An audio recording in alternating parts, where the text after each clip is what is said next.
Nous, quand on a commencé en 2015, il y avait déjà des systèmes avec des caméras dans les stades, mais tout le monde nous disait non mais à partir du podcast c'est impossible ce que vous voulez faire. Okay. Et en fait on a rendu ça possible quoi, mais pas un nouveau type de data, plutôt la capacité de le faire at scale. Et donc il s'agissait pas tellement de remplacer l'humain qui collectait la donnée, mais de faire beaucoup plus en utilisant tous les progrès en vision par ordinateur. Parce qu'en fait, la grosse problématique de quand tu collectes à la main, souvent tu as 2-3 personnes par match, mais en fait ils se concentrent sur ce qui se passe autour du ballon.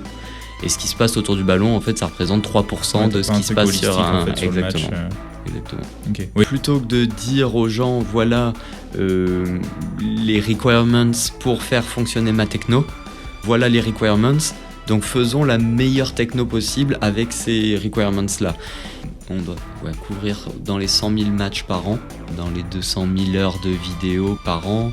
Donc ça fait quand même des grosses volumétries d'images, mais après qui sont converties en données physiques, données de game intelligence, qui sont des beaucoup plus petites volumétries, et après qu'on vient agréger pour dire ce joueur-là fait 36 off-ball runs par match en moyenne, tu vois, et on l'agrège de plus en plus au fil de la chaîne, on va dire.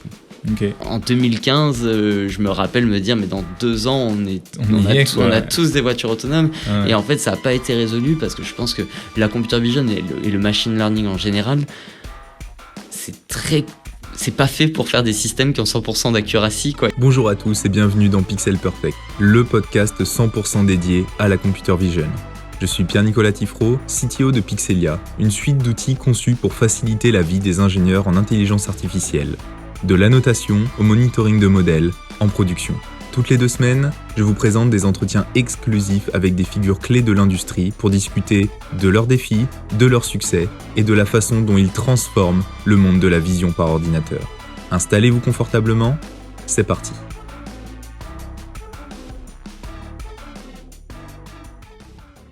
Salut Hugo, merci d'être avec moi aujourd'hui pour un enregistrement de cet épisode. Ça fait 10 ans aujourd'hui, pas loin en tout cas, que tu as cofondé Skill Corner, dont tu es le CEO. Est-ce que tu peux te présenter et aussi nous présenter Skill Corner ?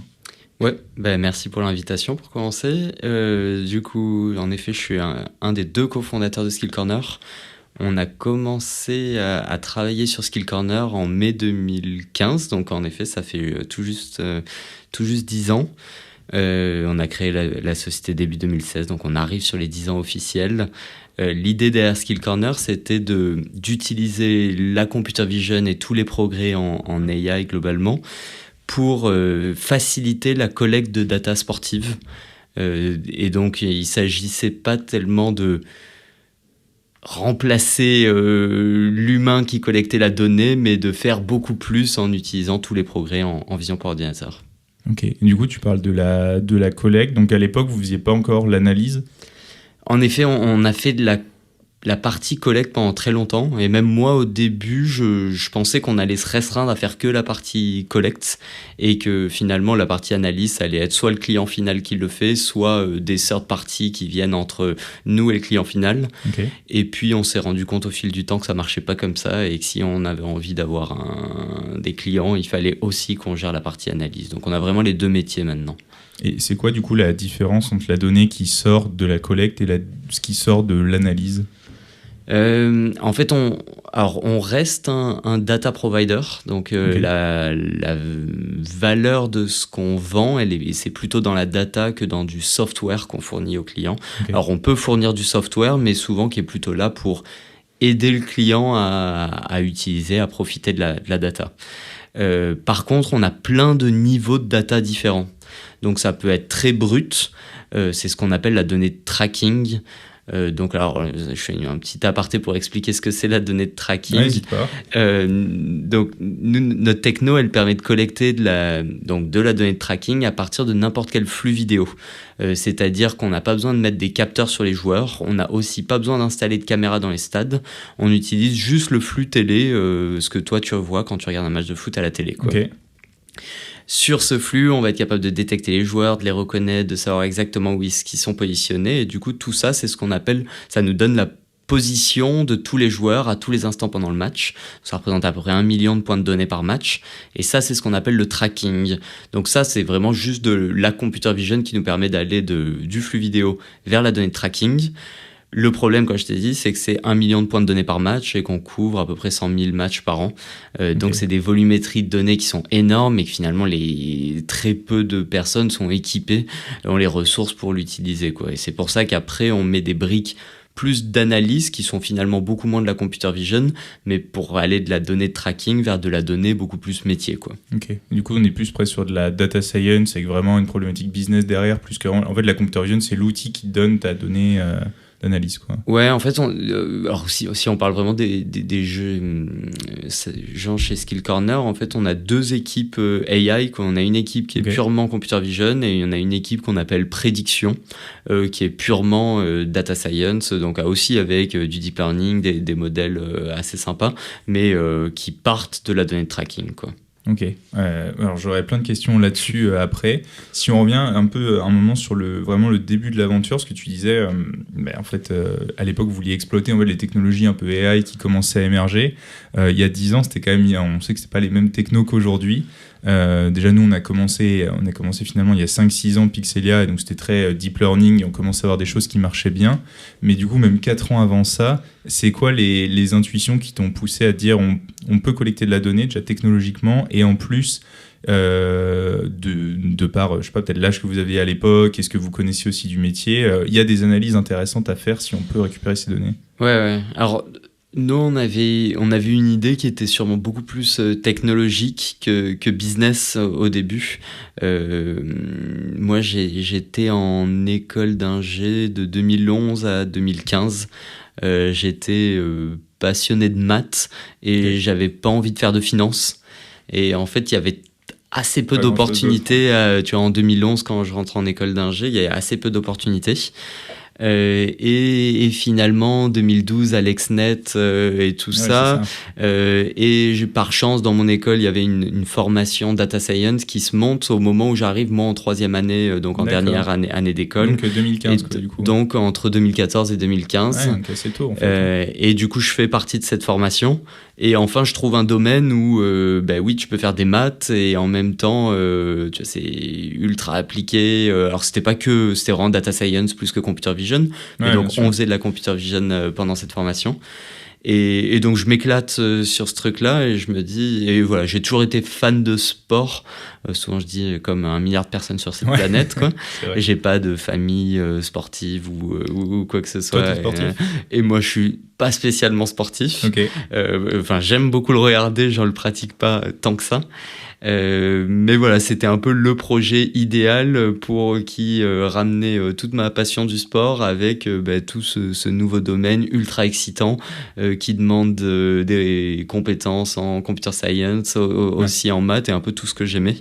Et donc voilà un peu la genèse, mais à ce moment-là, oui, on va dire à ce moment-là, en faisant des premières recherches, je me rends compte que la donnée qui était collectée à ce moment-là, que tu voyais sur Canal+ quand tu regardes un match de foot à la télé, c'était collecté à la main par des gens qui regardent les matchs et qui vont compter, là il y a une passe, là il y a un centre, là il y a un tir, là il y a un dribble. Et donc en fait je me dis, avec tous ces progrès en vision par ordinateur, on doit être capable d'automatiser ça. Et encore une fois, le but d'automatiser ça, c'était pas de faire du cost killing et de remplacer une personne par une machine. C'était plutôt de dire on va être capable de collecter de la donnée qui est beaucoup plus consistante, qui est beaucoup plus précise, qui est beaucoup plus complète, qui va couvrir une grosse partie du jeu. Parce qu'en fait la grosse problématique quand tu collectes à la main, souvent tu as 2-3 personnes par match, mais en fait ils se concentrent sur ce qui se passe autour du ballon. Et ce qui se passe autour du ballon, en fait, ça représente 3% de ce qui se passe sur un... sur le match. Exactement. Ok. Oui, et potentiellement, c'est toujours pareil, c'est si tu remplaces, entre guillemets, par un algo, ça permet aussi aux personnes de fournir peut-être une analyse qui va être un peu plus haut niveau, qui elle va être plus dure, en fait, à fournir par un algorithme, ainsi de suite. Donc tu fais juste des analyses qui sont plus performantes, au final, et meilleures. Exactement, et alors, en plus si tu fais un peu la genèse, nous c'était un peu ça l'idée de base, c'était un peu de se dire attends, on va remplacer l'existant mais en le faisant de façon plus complète. Et finalement, c'est pas tellement ce qu'on a fait. Je t'ai parlé de la donnée de tracking, on en est venu plutôt à se concentrer sur de la donnée de tracking comparé à de la donnée événement. Événement, ça serait une passe, un centre, un tir, un dribble. Parce que cette donnée événement qui était collectée à la main, elle n'était pas de si mauvaise qualité, et les clubs ou les sites de Paris ou n'importe qui aimaient bien utiliser cette donnée-là. Et par contre, avec la donnée de tracking, on arrivait avec un niveau de données dont ils n'avaient jamais accédé, en tout cas pas à cette échelle-là. Et donc qui était plutôt complémentaire de la donnée qu'ils avaient l'habitude d'utiliser plutôt qu'en remplacement, quoi. Ok, et du coup aujourd'hui, puisque on voit toujours les mêmes statistiques sur les matchs, tu vois le nombre de passes, tu vois le nombre de tirs ratés par exemple, ça vient toujours de personnes qui le font à la main, c'est vos algos, c'est d'autres... Alors étonnamment ou pas, donc c'est vrai que moi je pense que mon pitch en 2015 ou 2016, quand on commence, c'est de dire dans 10 ans ça sera plus du tout comme ça. Et finalement on en est 10 ans après, et non, c'est pas vrai, il y a encore plein de choses qui se font manuellement.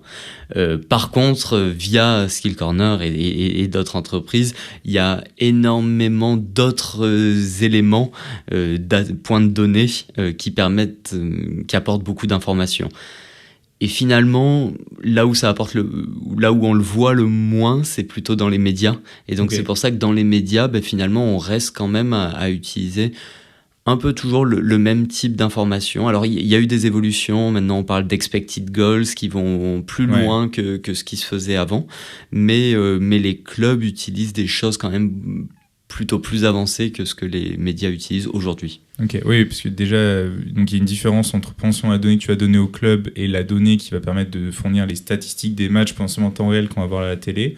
Est-ce qu'il y a quand même aujourd'hui des choses nouvelles qu'on peut voir par exemple dans les matchs qui sont un peu permises par ce genre d'algo, ou est-ce que vraiment en fait vous êtes concentré sur les clubs et en fait à la télé ça vous concerne pas du tout aujourd'hui?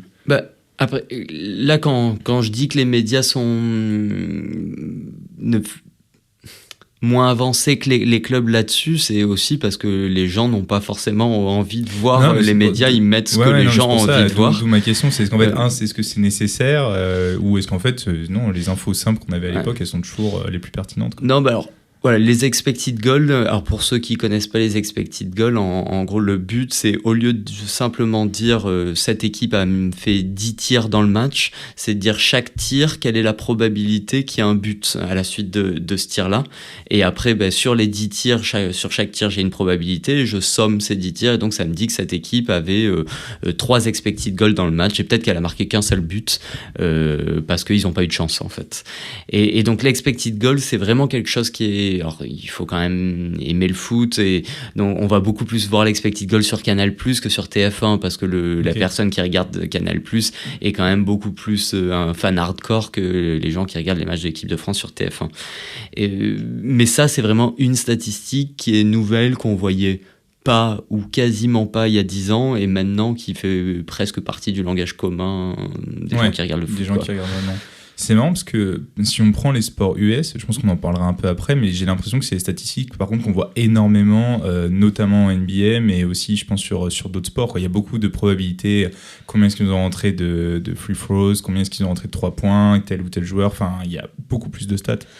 Ouais, alors en effet, il y a un peu un côté presque, je vais dire légal, c'est pas légal, mais un peu réglementaire qui est en fait dans le basket, oui, tu comptes le nombre de points, bon évidemment, déjà il y a beaucoup plus de points, donc ça fait déjà plus de statistiques, mais aussi tu comptes les assists, et aussi tu comptes les rebonds, et aussi tu comptes les blocs, les steals, et donc en fait, déjà un peu réglementairement, il y a beaucoup plus de data qui sont accessibles dans le basket. Historiquement, et tu vois, ça fait 40 ans qui collectent ces infos-là. Et puis, du coup, peut-être que les gens s'intéressent plus à ça. Et donc, maintenant, ils vont encore plus loin et ils parlent de pick and roll et de quelle est la probabilité de marquer un 3 points à la suite d'un pick and roll. Et donc, mais voilà, je pense que ça arrive aussi dans le foot, mais ça prend peut-être un peu plus de temps pour arriver dans le langage commun, quoi. C'était moins dans la culture, parce que finalement, c'était des infos qui étaient aussi moins utilisées de base. Et comme tu dis, ça dépend du sport. Mais du coup, la question intéressante, c'est peut-être, est-ce que par exemple, sur le basket, sur la Pro A, par exemple, ou les autres ligues majeures de basket en Europe, est-ce qu'ils mettent autant en avant les statistiques pendant les matchs que sur les matchs de NBA ? Ouais, non, Beaucoup moins, en effet. En grande partie parce que cette donnée, elle n'existe pas. Enfin, le basket est encore... Alors, le foot est déséquilibré, hein, si tu prends entre la première ligue et le championnat du Brésil. En fait, il y a des super bons joueurs au Brésil, mais économiquement, c'est hyper déséquilibré. Mais alors, le basket, c'est encore un autre niveau, quoi. C'est entre la NBA et à peu près toutes les autres ligues. L'Euroleague, ça n'a rien à voir. Et donc, en fait, les moyens sont différents et donc le type d'information est différent. Et là-dessus, on pense que Skill Corner a un gros rôle à jouer, quoi. Carrément. T'as mentionné tout à l'heure le parcours que tu avais en tant qu'ingénieur. Il y a un truc que je trouve intéressant, c'est en 2015, il n'y avait vraiment pas beaucoup de formations data science ou machine learning, je pense, surtout en France. Je pense plus aux US, mais t'as fait quelle école déjà ? Moi, j'étais à Central Paris et en effet, donc il y avait une option mathématiques appliquées depuis très très longtemps.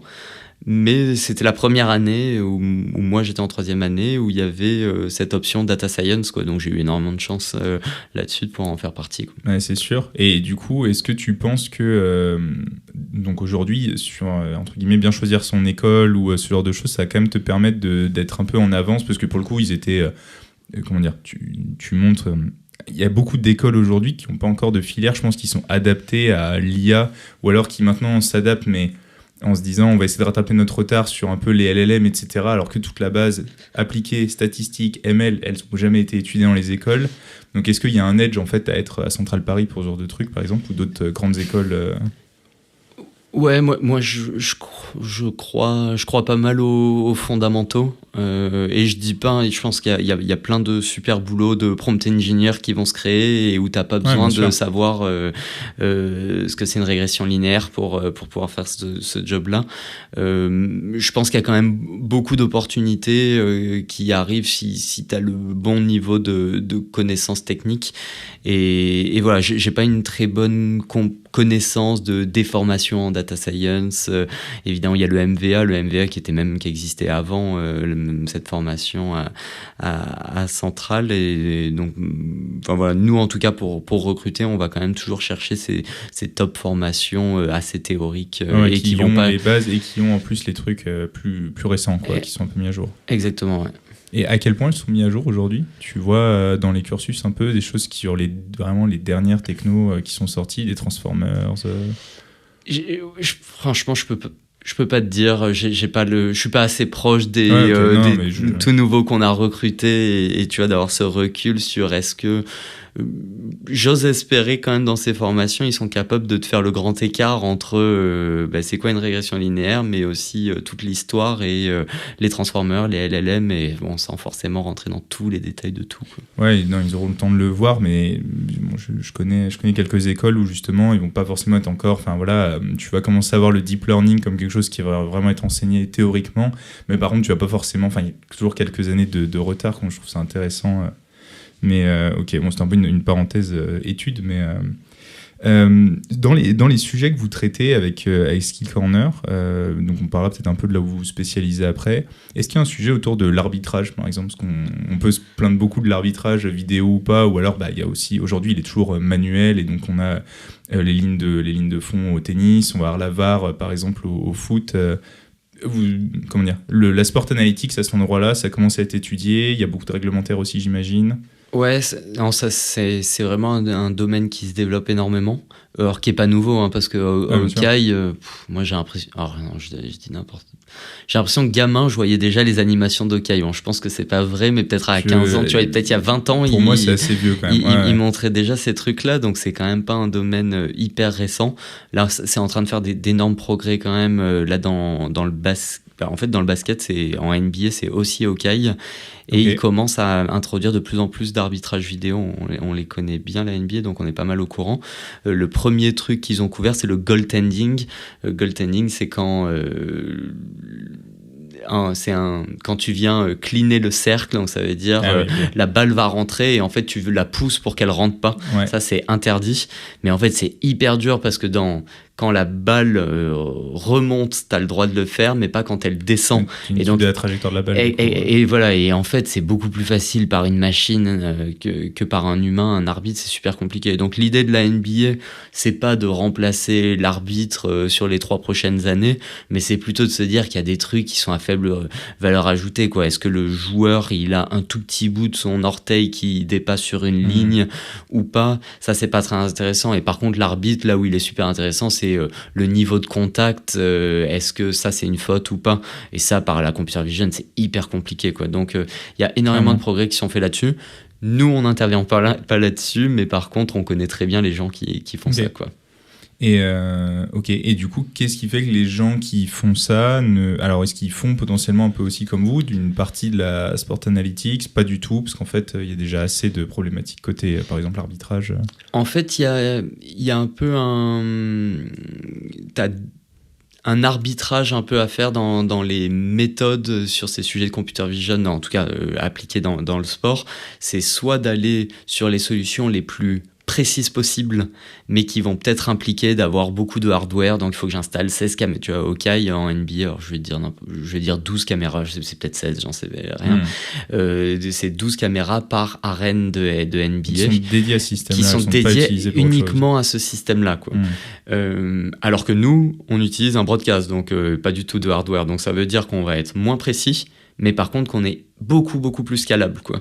Et donc nous, notre enjeu, c'est de dire, comme on est ultra scalable mais un peu moins précis, on va pas forcément être capable de résoudre toutes les applications que Hawkeye va faire, mais eux, à l'inverse, ils vont pas pouvoir répondre aux problématiques auxquelles nous on répond, quoi. Je comprends.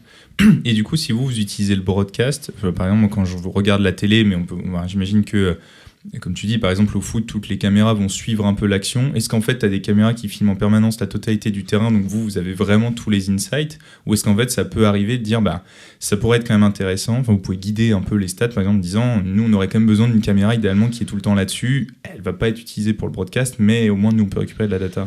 Alors, on a un poil changé là-dessus, mais au début, notre idée, c'était vraiment d'avoir la solution la moins intrusive possible, quoi. Et donc, c'est d'être capable d'utiliser ce qu'on me donne. Peu importe ce qu'on me donne, je vais être capable de collecter la meilleure donnée possible. Et donc, en effet, dans la plupart des cas, et pas dans 100% des cas, mais dans la plupart des cas, on utilise un flux de broadcast qui est réalisé, donc où il va y avoir des interruptions, il va y avoir des replays, il va y avoir, peut-être pas des pubs quand il y a du jeu, mais en plus, de toute façon, même quand je suis en plan large, je vois pas forcément tous mes joueurs. Et donc, il y a un sujet de computer vision, de quand j'ai de l'information, comment je collecte le plus d'informations possible, mais il y a aussi un sujet de comment je fais pour augmenter l'information qui est incomplète pour que mon client puisse en tirer une décision la plus informée possible, quoi. Ouais, c'est vrai que c'est un parti pris, puisqu'on sait tous que la data, c'est vraiment l'or noir dans nos use cases. Donc souvent, on aime jouer à nous, en fait, si tu fais un peu du supervisé, tu as envie de donner des cas idéaux de captation de données et de quoi tu vas avoir besoin pour vraiment développer tes use cases. Donc d'arriver à être vraiment 100% à satisfaire de ce qu'on se donne, c'est rarement suffisant pour beaucoup de cas d'usage, quoi. Si vous arrivez à le faire, c'est quand même... Voilà, nous, on a vraiment eu l'approche complètement inverse, qui était plutôt que de dire aux gens, voilà les requirements pour faire fonctionner ma techno, on a fait l'inverse, où on s'est dit, voilà les requirements, donc faisons la meilleure techno possible avec ces requirements-là. Et un peu ce qui était requis et qui l'est toujours, c'est par contre d'être hyper transparent avec nos clients pour leur dire, écoutez, cette solution, elle ne peut pas être 100% parfaite parce qu'il y a énormément de contraintes. Voilà là où vous pouvez lui faire complètement confiance, et voilà là où il faut moins faire confiance. Voilà les bonnes applications et voilà les moins bonnes applications avec ce type de data, quoi. Ok, ouais, donc en fait, les analyses que vous allez permettre ou les use cases que vous allez résoudre, ils vont potentiellement être dépendants de, même au sein du même sport, de vraiment l'arena, enfin le stade où vous allez déployer la solution, quoi. Ouais. Alors nous, on a des systèmes pour donner cette information-là aux clients. Donc déjà, le client sait si on a la vidéo qu'on a utilisée, c'est un broadcast classique ou c'est un flux, ce qu'on appelle tactical. Un flux tactical, c'est en gros, tu vois les 20 joueurs de champ tout le temps. C'est pas interrompu par des replays, c'est pas interrompu par des plans serrés. Et en fait, le client, il va avoir cette information-là. Et en plus de ça, c'est que les broadcasts, c'est hyper irrégulier. C'est-à-dire qu'un broadcast de Première Ligue, en général, c'est des caméras qui coûtent, je sais même pas quel prix ça coûte, mais ça coûte des fortunes. Alors qu'un broadcast en Uruguay, c'est pas du tout les mêmes moyens de production. Et donc, la qualité, peut-être que la caméra, elle est positionnée seulement à 5 mètres de haut, alors qu'en Première Ligue, ça va être à 15 mètres, il va y avoir 10 mètres de recul. Et donc, nous, sur chaque match, on va aussi fournir un indicateur à nos clients pour leur dire la donnée sur ce match-là, elle est de ultra bonne qualité, vous pouvez lui faire confiance les yeux fermés. Ou alors, la donnée, on lui fait moyennement confiance, mais vous pouvez l'utiliser. Ou même, dans certains cas, on va filtrer. Et donc, on ne fournit pas la donnée sur un match parce qu'on estime qu'elle est de pas assez bonne qualité. Et on préfère que les clients ne puissent pas prendre une décision plutôt qu'ils prennent la mauvaise, quoi. Ok. Finalement, ça, c'est un peu dû à vos origines, où à la base, vous vouliez fournir de la donnée un peu brute, donc j'imagine raffinée, mais pas analysée. Maintenant, vous faites l'analyse, mais vous avez quand même gardé cet ADN de... l'important, c'est quand même... Enfin, voilà, on travaille de la donnée qui est très hétérogène, donc il faut quand même pouvoir aiguiller sur ce qui est exploitable ou pas, quoi. Exactement. Et puis, en fait, même quand on va dans l'analyse, on va dans d'autres packages de données, beaucoup plus high level, beaucoup plus métier. Mais on vient toujours pas, on n'est pas là pour prendre la décision à la place d'un club, quoi. On va pas dire à un club, voilà le meilleur joueur dont tu as besoin, vu ce problème-là que tu as dans ton équipe, tu as intérêt à t'intéresser à tel joueur. Aujourd'hui, en tout cas, on fait pas ce travail-là. On va plutôt lui donner toute l'information, mais complètement objective, pour que lui soit capable de prendre la meilleure décision possible. Ok. Et du coup, peut-être en parlant si on parle des cas d'usage, est-ce que tu peux nous donner un peu les grands use cases que vous traitez ? Donc là, si vraiment on se concentre sur les clubs cette fois-ci, c'est quoi un peu les analyses principales justement ou les données principales que vous fournissez ? Ouais, on a un peu parlé des fournisseurs qui, eux, installent plein de caméras dans les stades. Okay. Souvent, ces gens-là, ils vont parfois faire de l'assistance, de l'arbitrage vidéo, mais ils vont aussi pouvoir fournir cette donnée aux équipes pour analyser leurs propres matchs. Alors, c'est réservé qu'aux plus grandes ligues qui ont le plus d'argent, comme la NBA, la Première Ligue, parce que ça coûte super cher d'installer ces systèmes. Alors, si tu installes déjà pour faire la VAR, ça coûte pas très cher de la donner aussi au club. Mais en fait, la VAR, tu l'as que dans les plus grands championnats, quoi. Si tu vas en deuxième division en Autriche, t'as pas de VAR. Et du coup, t'as pas ce système-là, quoi. Okay. Mais attends, parce que les installations vidéo, elles sont fixes dans les stades. Ouais. Ils changent pas le matériel en fonction de qui joue ou de... Non, elles sont fixes dans les stades, mais il y en a que dans, en Première Ligue, enfin dans les plus grands championnats du monde, quoi. Bon. Et donc, eux, ils permettent de fournir de l'information qu'on appelle de match analysis. Donc, quand un Liverpool joue un match de Première Ligue, ils peuvent avoir de la donnée sur leur propre match. Et donc, nous, on n'intervient pas énormément sur ce use case-là. Le principal use case de Skill Corner, et c'est en train d'évoluer, mais en tout cas, historiquement, le principal use case, c'est le recrutement de joueurs. C'est-à-dire qu'un Liverpool, par exemple, ils ont énormément de données sur leurs propres joueurs via ces systèmes-là. Même à l'entraînement, ils ont aussi beaucoup d'informations qui viennent de capteurs type GPS, quoi. Par contre, quand Liverpool veut recruter un joueur qui joue en France, en Italie, en Espagne, en Argentine, dans n'importe quel pays, là, ils ont beaucoup moins d'informations disponibles. Et en fait, le seule information qui est disponible, c'est le broadcast. Mais bon, ils vont pas regarder 50 000 matchs par an. Et donc, ils utilisent Skill Corner pour analyser ces 50 000 matchs et pour avoir à peu près le même niveau de data qu'ils ont sur la Première Ligue, mais cette fois, ils l'ont sur 100 000 joueurs. Ok. Ah oui, incroyable. En fait, je pensais que vraiment Skill Corner, c'était là pour que le club analyse ses propres données. En fait, c'est fait pour analyser les données d'autres joueurs ou d'autres clubs. Essentiellement. Et puis maintenant, de plus en plus, on est aussi impliqué sur l'analyse de match, préparer ton prochain adversaire, donc analyser les 10 derniers matchs de ton adversaire. Et tu as si... Paris joue contre l'Inter Milan, Paris a envie d'analyser les 10 derniers matchs de l'Inter Milan et pas seulement, peut-être qu'en Champions League Paris a accès aux data, mais ils n'ont pas accès aux data en Serie A, donc en championnat italien, et Skill Corner peut leur fournir cet accès-là, quoi. Donc, et donc aujourd'hui, ça veut dire que les clubs vont acheter de la donnée. Vous allez aussi acheter de la donnée pour votre propre usage, parce que derrière vous allez entraîner vos modèles, j'imagine, dessus, on en parlera peut-être après, mais ensuite, les clubs vont directement utiliser vos modèles sur leurs données, donc vous ne revendez pas cette donnée, quoi. C'est vraiment vous qui l'achetez directement.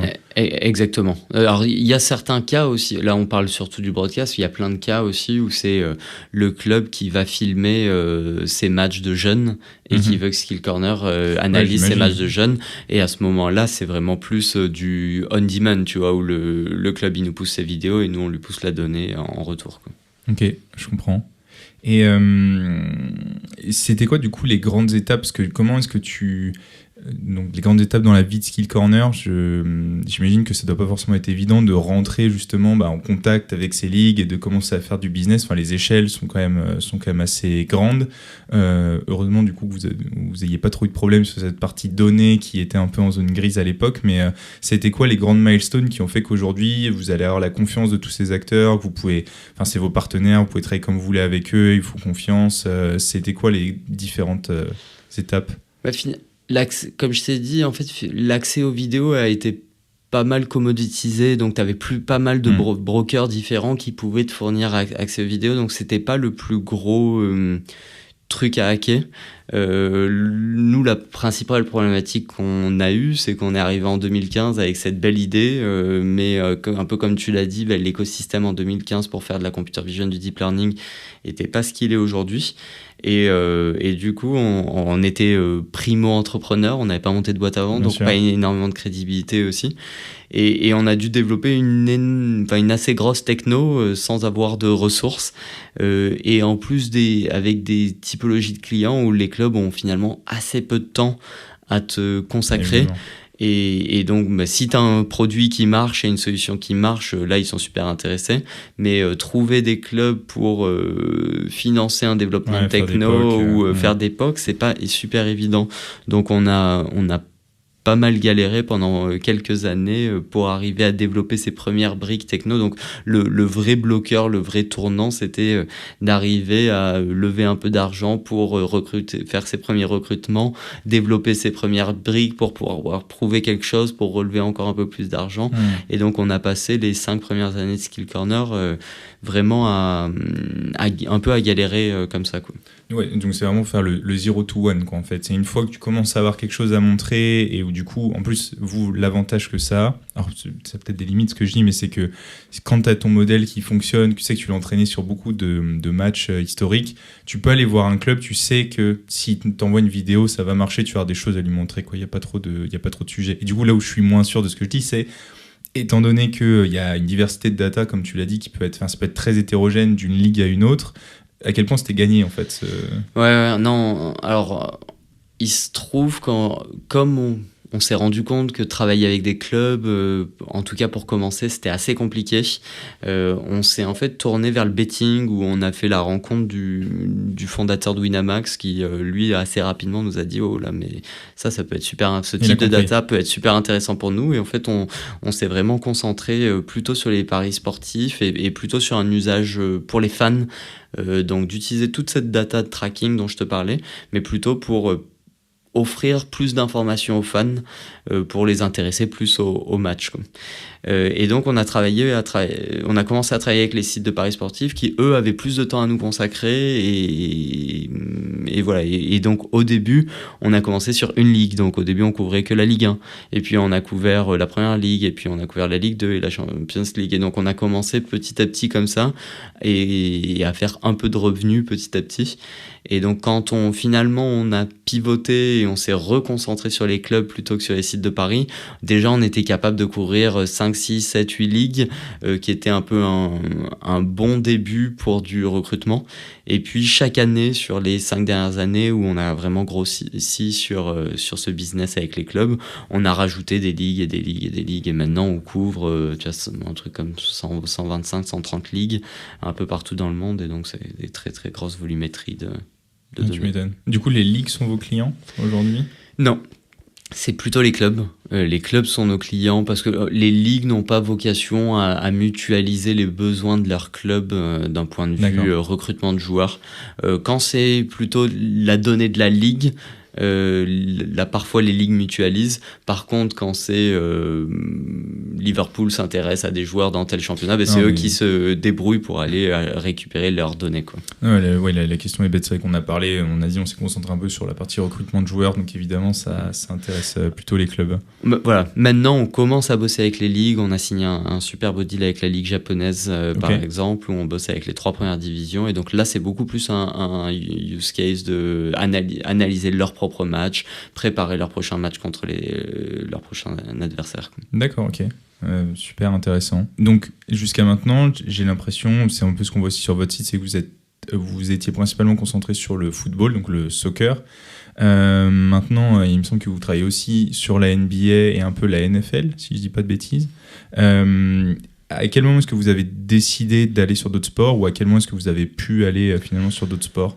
Ouais, c'était en effet plus une question de pouvoir que de vouloir.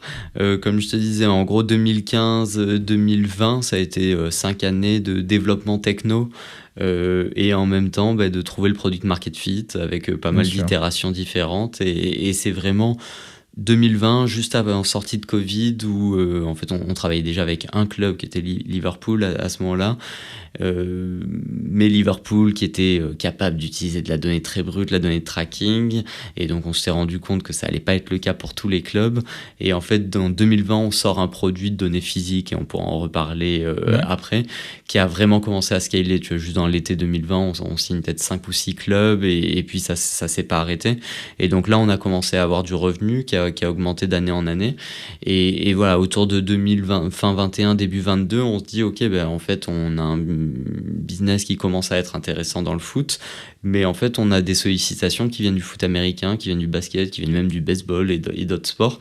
Et on se dit, ok, on va pas faire tous les sports en même temps, parce qu'il y a un vrai coût à passer de un sport à un autre sport. Ça se fait pas en 3 mois, quoi. Bien sûr. Mais on s'est dit, il y a exactement le même besoin client, et donc on va dupliquer d'abord avec le foot américain et assez rapidement avec le basket. Et aujourd'hui, on a une solution qui fonctionne bien dans les 3 sports. On a des clients qui sont très contents dans les 3 sports. Okay. Mais on se concentre, on n'est pas multisport à faire 30 sports différents non plus, quoi. Pour le moment, en tout cas. Pour le moment. Non, et puis après, peut-être qu'aujourd'hui, votre plus gros... C'est quoi peut-être les parts de marché pour vous entre le foot, la NBA et la NFL ? Ouais, alors c'est vraiment... Le foot est hyper prépondérant par rapport aux autres. Jusqu'à l'année dernière, on était peut-être sur... le foot faisait plus de 90%, même bien plus de 90%. Et là, c'est en train de fortement se rééquilibrer, avec le foot qui va encore faire une grosse partie, mais les autres commencent à être significatifs, quoi. Ok. Et donc, tu dis que vous aviez été sollicité justement par d'autres sports. Donc là, il y a un peu une question justement de vouloir, que vous aviez un peu le choix aussi de dire, non, on va prendre le temps de développer peut-être 7 autres sports-là, et on n'a pas forcément la capacité.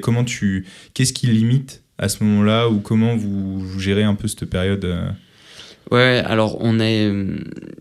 Voilà, on a un peu pris le parti via notre histoire de ces 5 années où on a construit beaucoup avec peu de moyens.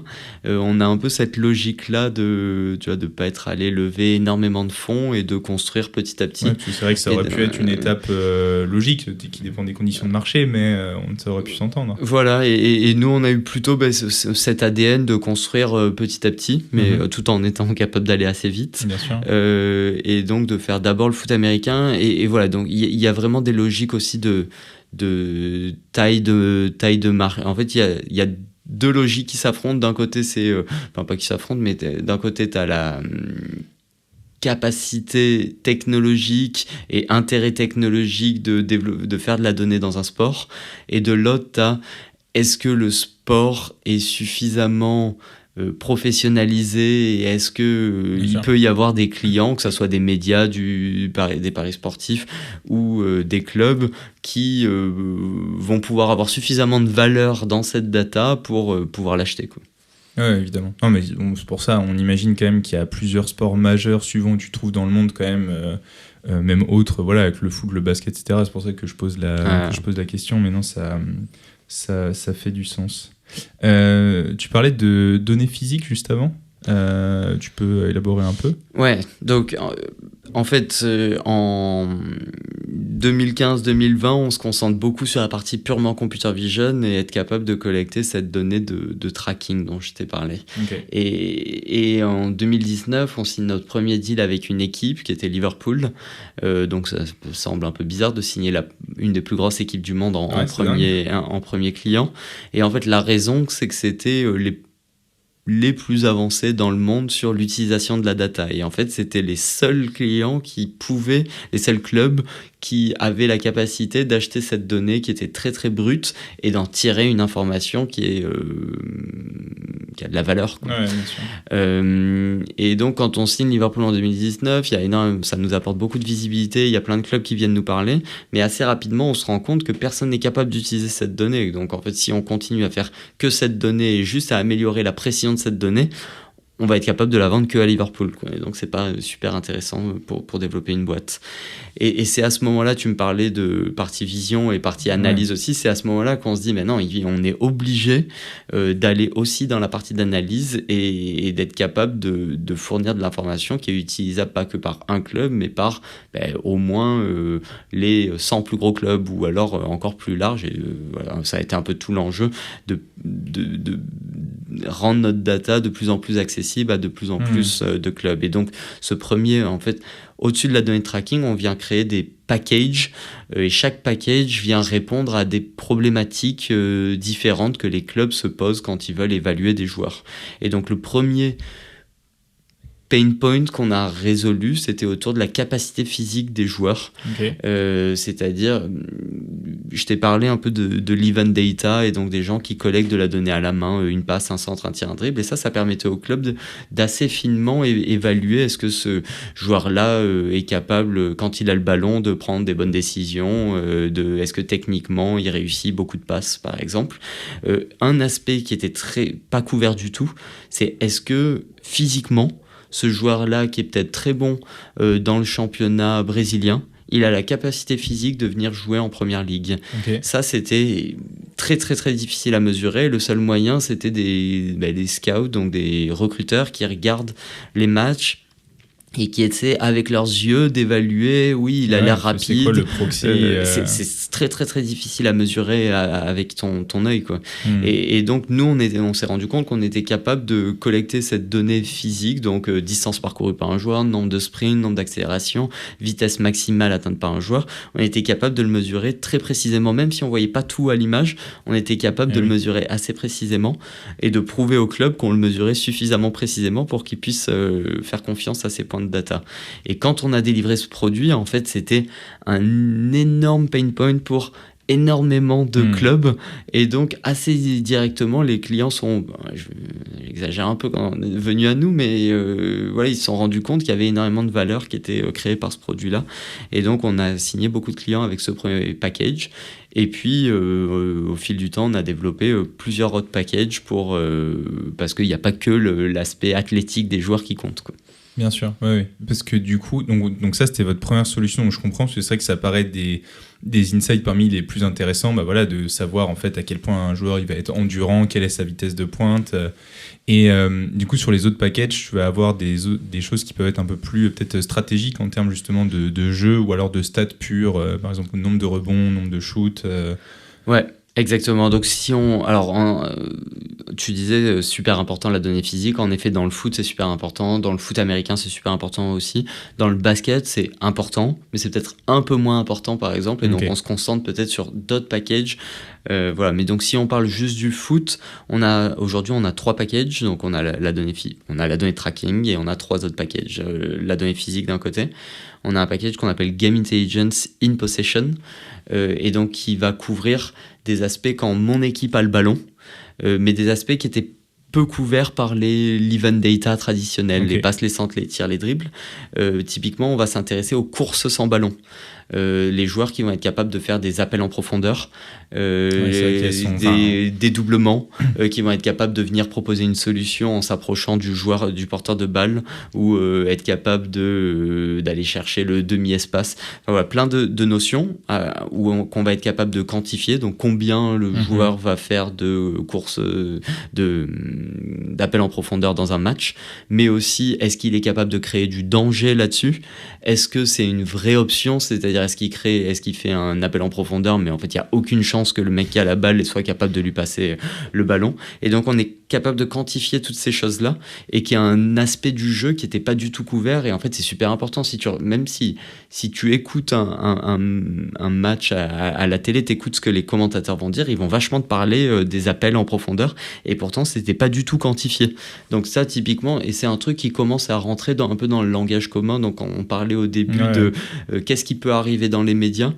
Si tu regardes sur Sky Sports ou sur BT Sports ou sur CBS, t'as Thierry Henry qui souvent commande des matchs, donc c'est en anglais. Il parle tout le temps de la capacité d'Haaland à aller faire les bons appels au bon moment. Parce que il a joué au meilleur niveau, et en plus il a peut-être cette vision un peu plus stratégique. Enfin, il va plus loin que la possession ou le nombre de passes réussies et ce type de stats. Exactement. Donc voilà, ça c'est un type de stat. On a un package qui s'appelle Game Intelligence Out of Possession, où là on va plutôt couvrir quand mon équipe n'a pas le ballon. En fait, la donnée d'événements classique, elle couvre très mal le jeu quand mon équipe n'a pas le ballon, le jeu défensif, quoi. En fait, tout ce qui couvre, c'est les tacles et les interceptions.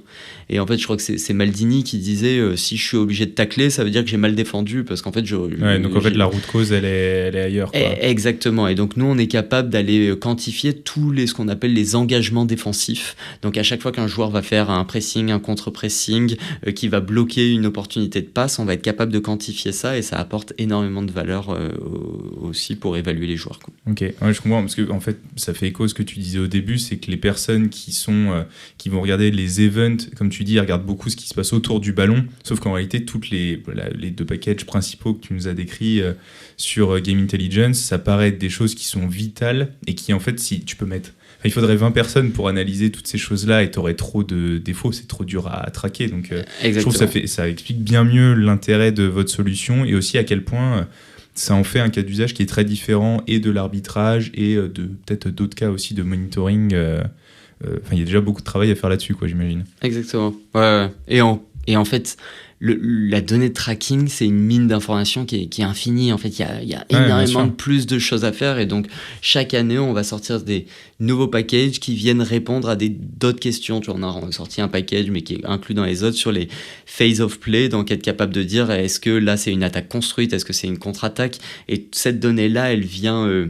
contextualiser toutes les autres données qu'on fournit, et donc voilà. Et en fait on a encore plein de choses à faire là-dessus, quoi. Et du coup, alors cette donnée qui à mon avis est incroyable d'un point de vue recrutement de joueurs, justement, est-ce que vous voyez les clubs commencent à être intéressés pour justement l'analyse de leur propre partie à des fins vraiment de progression, etc. Parce qu'une fois que tu as acheté un joueur, peut-être 15 millions ou je sais pas combien, tu as envie de le rentabiliser, de le rendre encore meilleur. Vous arrivez à aussi jouer là-dessus? Ouais. En fait, j'exagère, mais c'est un peu arrivé à nous par hasard, où en fait nous on vendait de la donnée essentiellement pour du recrutement.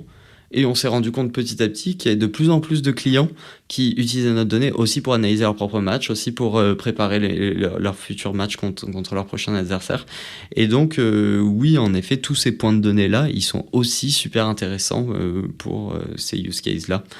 Voilà. Et ça, c'est sans même parler de les fédérations nationales commencent à utiliser nos données aussi sur des use cases qui sont un poil différents.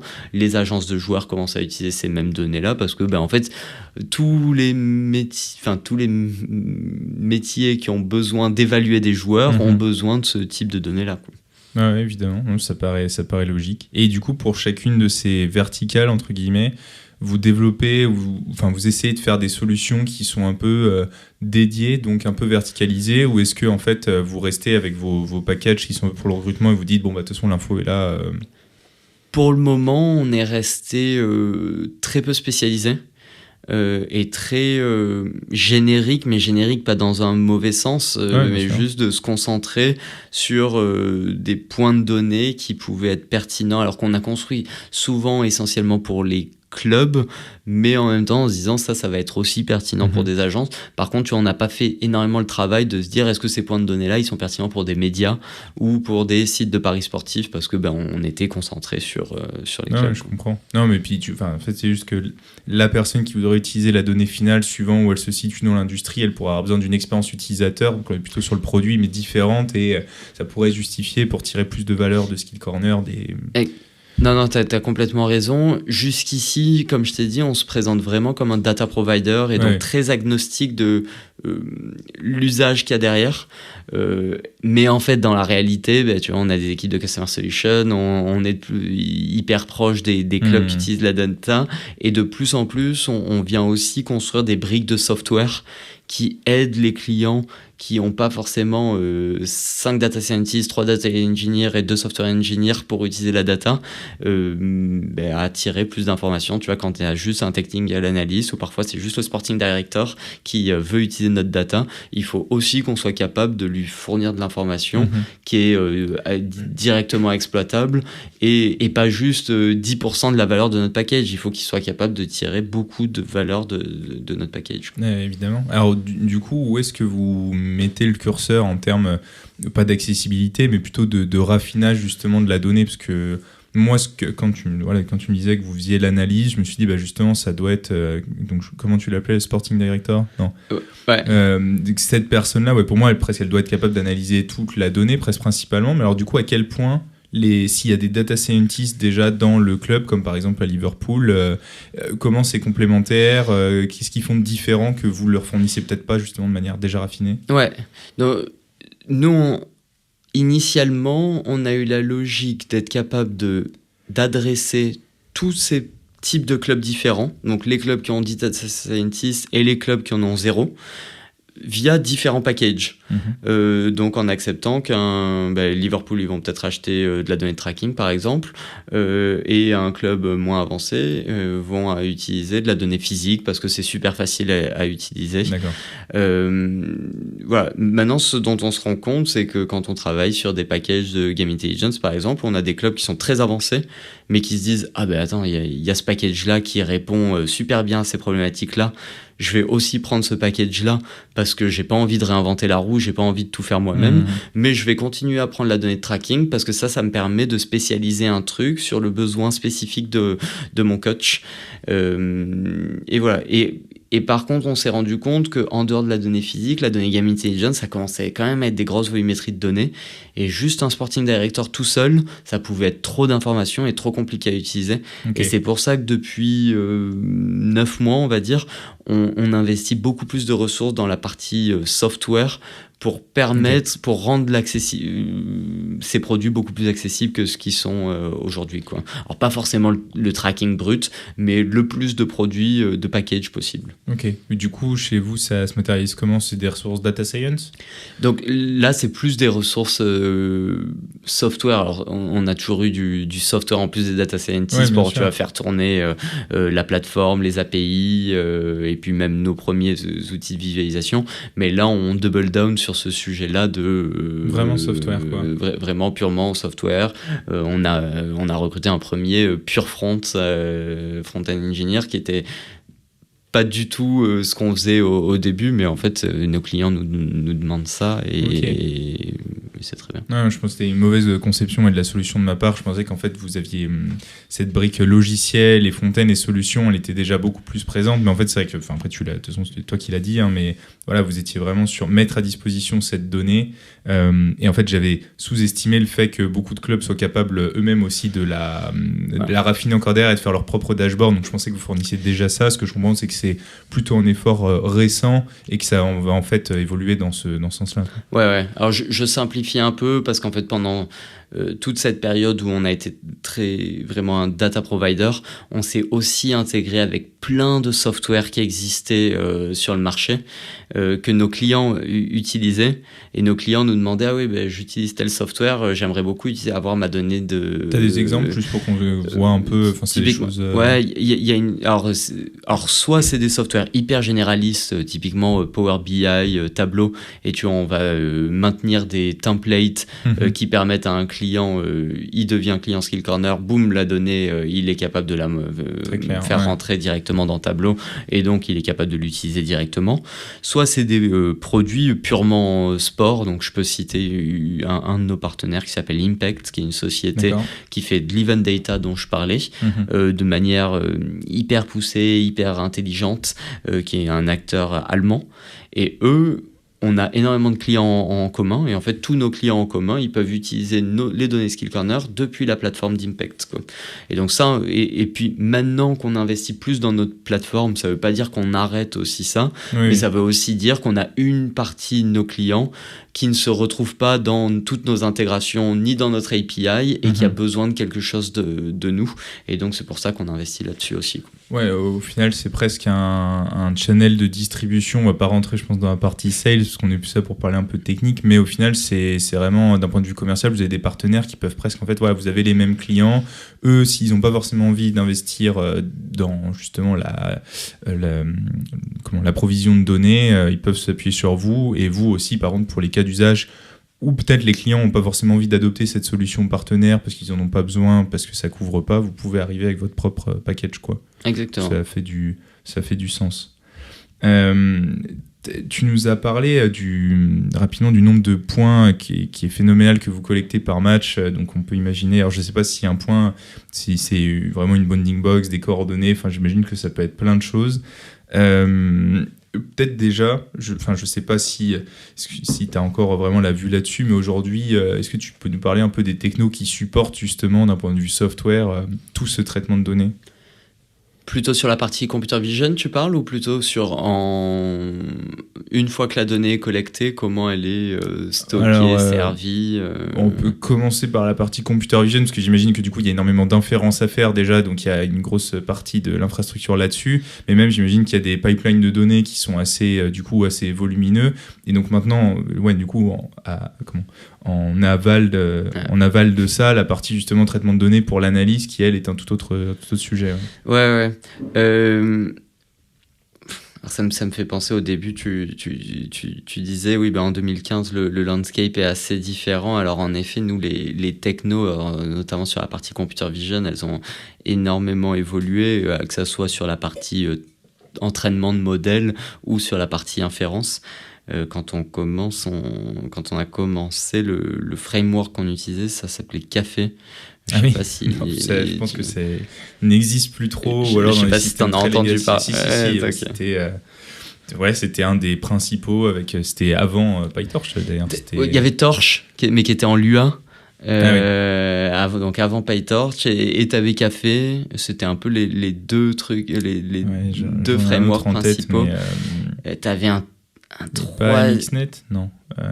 Non, je pense que ça n'existait pas. Alors, si je dis pas de bêtises, il faudra vérifier, mais je pense que ça n'existait pas. Non, mais Café a encore existé quand il y avait encore TensorFlow, quand PyTorch est arrivé. Il y a peut-être eu un Café 2 même à un moment. Oui, t'as raison. Ouais, c'était ça. Et donc, t'avais Mixnet, Café ou TensorFlow, PyTorch, et les deux autres sont complètement disparus. Non, donc on a commencé comme ça. C'était des fichiers de config. Enfin, c'était vraiment une énorme galère, mais il n'y avait pas... Voilà, et puis en fait, sur AWS, t'avais pas d'instance GPU. Enfin, c'était vraiment... C'était à l'époque, quoi.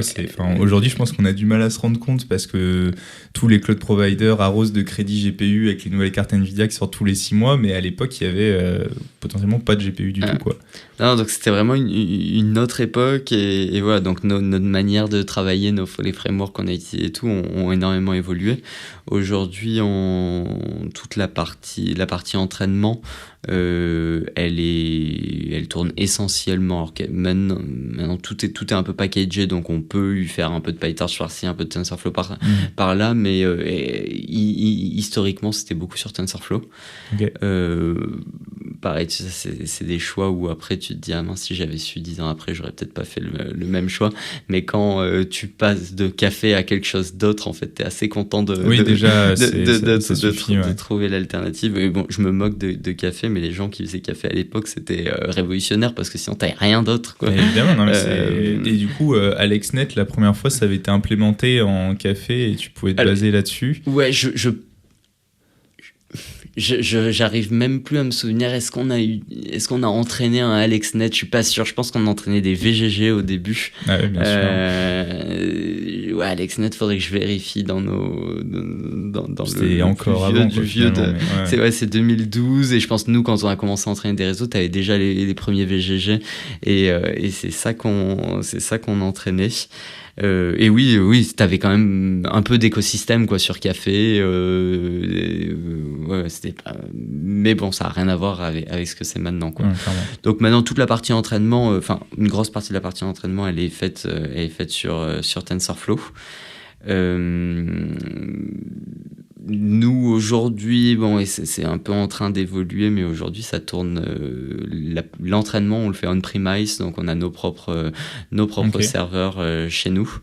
Vous êtes, par curiosité, c'est des DGX Nvidia ou c'est des baies que vous avez montées avec des cartes consumer? C'est des baies qu'on a montées nous-mêmes au cours du temps et sans développer une énorme expertise sur ces sujets-là. Alors que toute la partie inférence, elle est entière 100% dans le cloud. Pas de plus-value à l'avoir. Pas la capacité de scaler, donc, comme on a besoin de la scaler, quoi, alors qu'au finalement, racheter plus de serveurs, ça on arrive à le faire. Mais voilà, l'équipe grossit et puis les problématiques de maintenance de cette infra se posent de plus en plus. Et bon, là, on a des réflexions de se dire, est-ce que en fait la partie training, et puis en fait aussi, tu vois, de faire tourner ton algo sur la même infra sur laquelle tu l'as entraîné, ça a aussi de la valeur. Donc, on se pose un peu des questions là-dessus. Et où est-ce que toi, si tu as réfléchi un peu à ce sujet-là, où est-ce que tu mets le curseur entre... parce que il y a quand même un overhead assez grand à devoir avoir ses propres serveurs avec ses propres GPU, ne serait-ce qu'en termes de le matériel, il vieillit, il devient moins performant, tu as des problèmes, c'est à toi de faire la maintenance. Par contre, c'est beaucoup plus cost-effective parce que la location de machines, AWS, c'est pas les moins chers du marché, coûte très cher. Où est-ce que tu mets le curseur finalement, surtout si vous faites ça depuis longtemps, c'est quelque chose qui fonctionne? Non, ouais, c'est ça. Ça a longtemps fonctionné. Alors, je dis que ça a longtemps fonctionné, faut pas se mentir. Il y a des fois où on a dû attendre pour pouvoir lancer un entraînement, que tel autre entraînement soit... Enfin, tu vois, donc, donc ça a un coût, mais ça a quand même longtemps pas mal fonctionné. Et plus tu grossis, plus tu te dis attends, et puis tu vois, les gens qui savaient maintenir un peu notre infra, ils ont des postes à responsabilité qui font qu'ils n'ont plus le temps de maintenir cette infra. Comme je t'ai dit, on n'a pas créé un vrai métier qui était là-dessus. Et donc maintenant où on arrive à une taille où on se dit attends, soit on crée un métier qui est de gérer notre infra et de l'optimiser, soit finalement on passe tout dans le cloud, mais créer un métier ça coûte de l'argent aussi quoi. Et donc tu vois, là on arrive sur cette logique là et on est en train de transitionner, en tout cas on est en train de faire le calcul de est-ce que ça coûte beaucoup plus cher de tout faire tourner dans le cloud, et qu'est-ce qu'on gagne en gain de productivité, parce que tu as aussi des pertes de productivité, c'est super facile. Là les gens ils travaillent sur leur machine, en fait leur workstation, c'est les serveurs où il y a les GPU. Ça va pas être exactement la même chose. Alors évidemment tous ces cloud providers ils vont toujours te dire non mais c'est seamless, tu te rends pas, tu vas pas voir d'inconvénients. À voir, oui, si on met le bon outillage, je suis sûr que ça peut être seamless, mais à voir.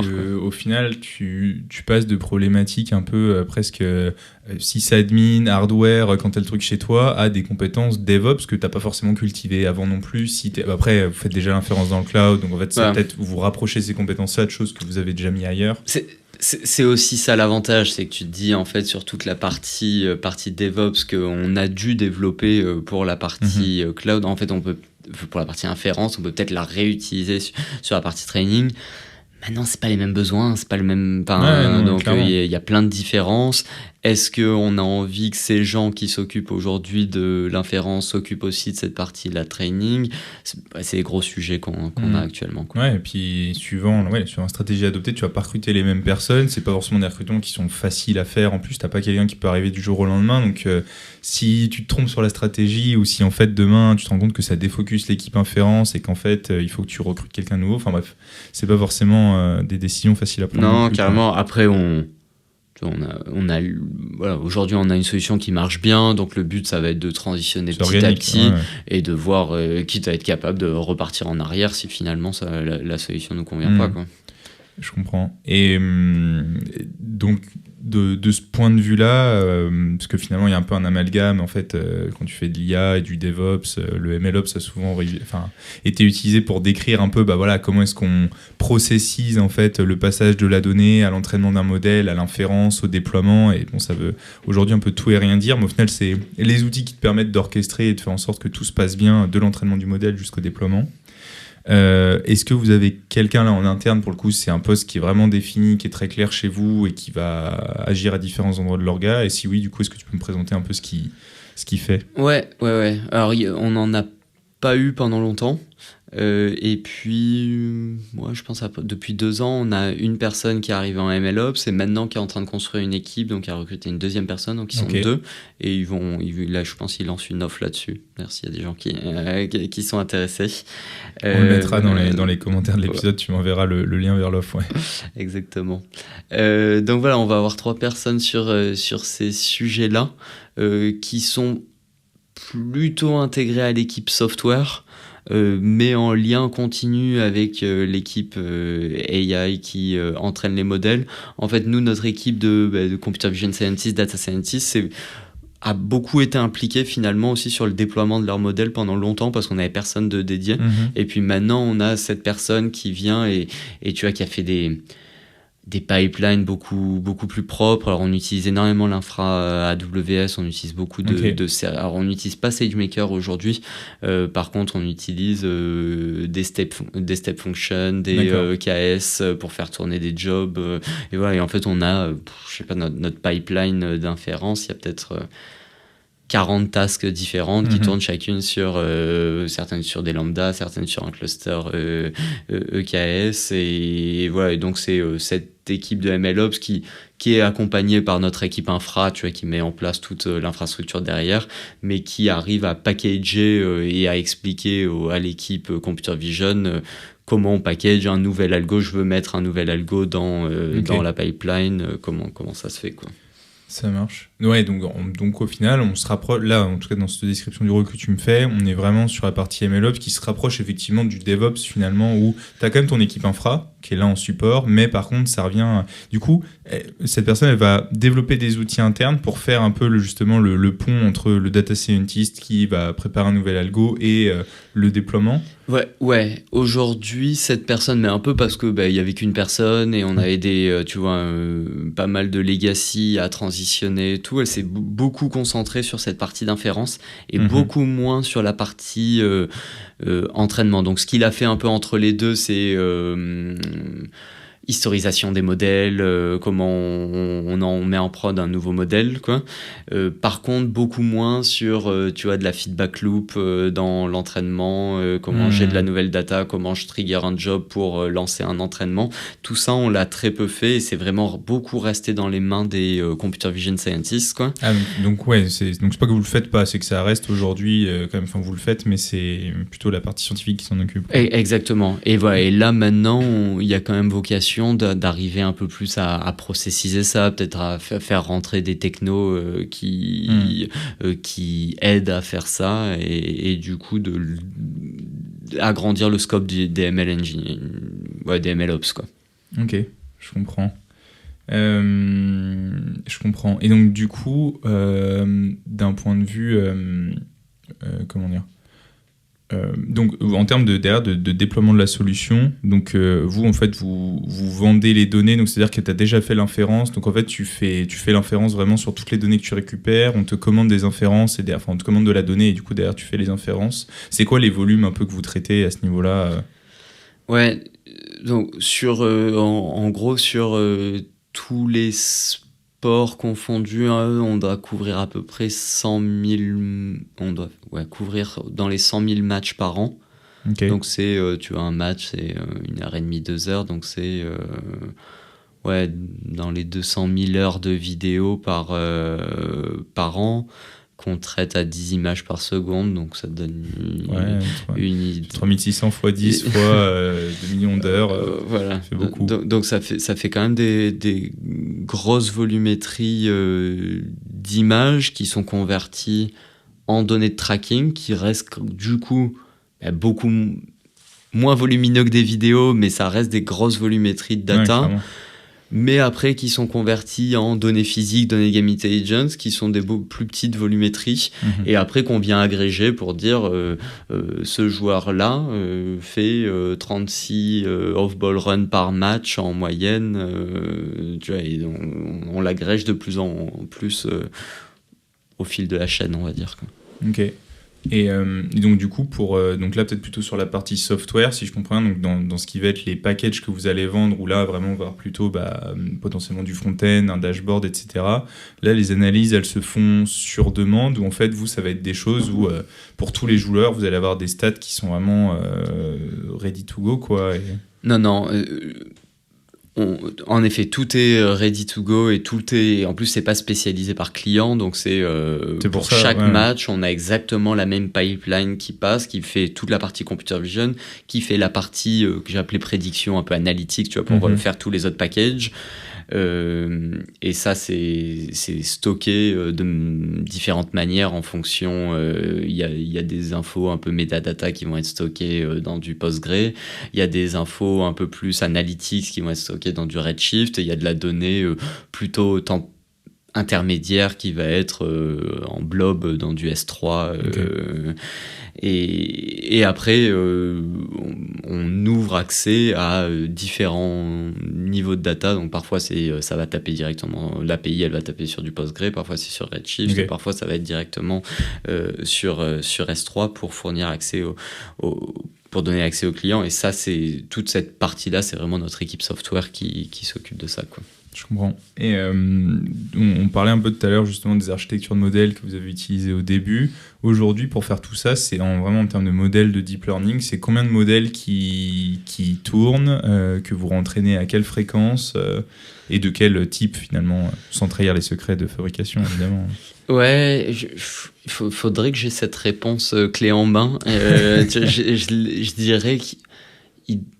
Enfin, en plus, c'est pas exactement la même chaîne dans chaque sport, mais je pense qu'il y a bien 30, au moins 30 étapes différentes, tu vois, juste sur le foot, peut-être 30 étapes différentes.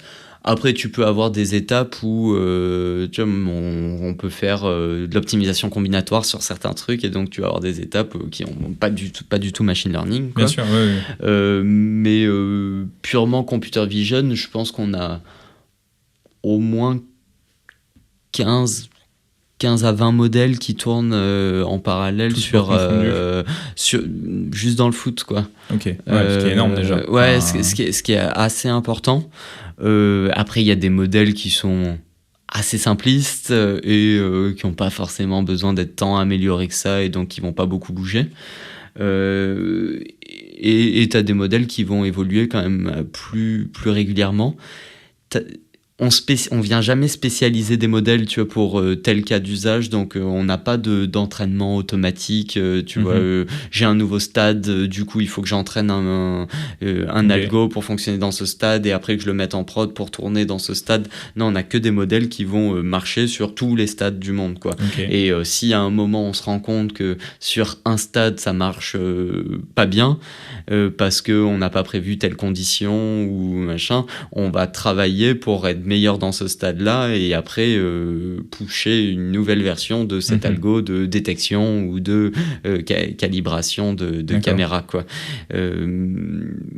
Mais ouais, on n'a pas un truc qui va mettre en prod des modèles super régulièrement, quoi. Non, je comprends. Mais du coup, comment t'arrives à... Parce qu'en fait... comment dire, un club va pas forcément regarder, va pas savoir que certaines analytics que vous allez donner, certaines données que vous allez faire remonter, elles proviennent de tel ou tel stade, parce qu'au final vous allez quand même agréger tout ça dans des stades qui sont plus ou moins haut niveau suivant les clubs. Donc comment vous arrivez à identifier que ça peut moins marcher dans tel ou tel stade? Et la question subsidiaire, c'est quoi les principales raisons de drift dans votre cas d'un modèle? Ouais, nous on a des heuristiques, quoi. En fait, sur chaque match, on on a une note entre 0 et 5 sur la qualité de la donnée de tracking. Et sur la donnée plus agrégée qu'on va donner, on a des filtres automatiques qui vont dire si la donnée du match elle n'est pas au moins de 3 et qu'il y a aussi tel critère plus tel critère plus tel critère, alors je fournis pas la donnée de Game Intelligence in Possession. Et du coup, si moi je fais le client il fait un agrégé sur 38 matchs, mais qu'il y a 3 matchs qui passent pas le check, en fait il va avoir que sur 35 matchs, on va lui dire c'est agrégé que sur 35 matchs, quoi. D'accord, ok. Et voilà. Et nous par contre, on a des mesures de qualité donc sur chaque match, mais aussi sur chaque ligue, et on peut se rendre compte l'année dernière, je dis n'importe quoi, Newcastle, tout allait bien, et cette année Newcastle, il y a plein de matchs qu'on n'a pas, et en fait on a des alertes assez rapidement pour se rendre compte de ce genre de choses, et en fait on va aller regarder les images et se rendre compte oui, en fait c'est parce que Newcastle ils ont changé leur maillot, maintenant il y a des rayures, et du coup c'est difficile à gérer, et il faut qu'on s'améliore là-dessus, quoi. Bon, c'est un cas qui arrivait plutôt il y a 4 ans que maintenant, mais c'est ça, je dirais, ce qui arrive le plus maintenant. Notre enjeu, c'est une des grosses contraintes, c'est la position de la caméra, quoi.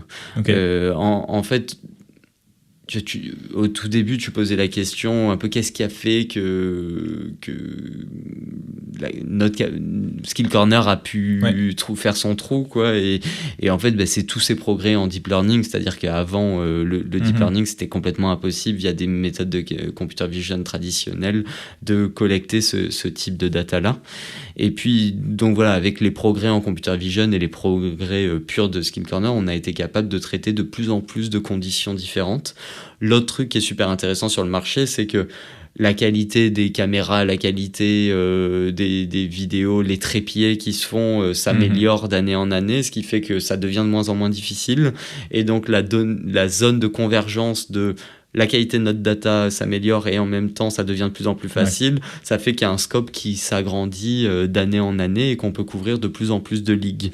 Mais à chaque fois qu'on va couvrir une nouvelle ligue, on va faire énormément de tests pour voir, est-ce que si dans une ligue il y a 50% de nos data qui sont pas bonnes et qu'on doit jeter, on va pas aller vendre cette ligue à des clients, quoi. Et donc il y a un juste milieu, et peut-être que c'est une ligue où on se dit non, il faut qu'on travaille encore sur la computer vision pour améliorer la calibration de caméra et être capable de traiter cette ligue ou tel autre problème qu'on n'avait pas rencontré avant, quoi. Ok. Et alors peut-être une petite aparté people, mais dans ce cas-là, quand tu veux ouvrir une nouvelle ligue et donc tu dois analyser à quel point ta solution elle marche un peu sur étagère déjà sur ce que vous collectez.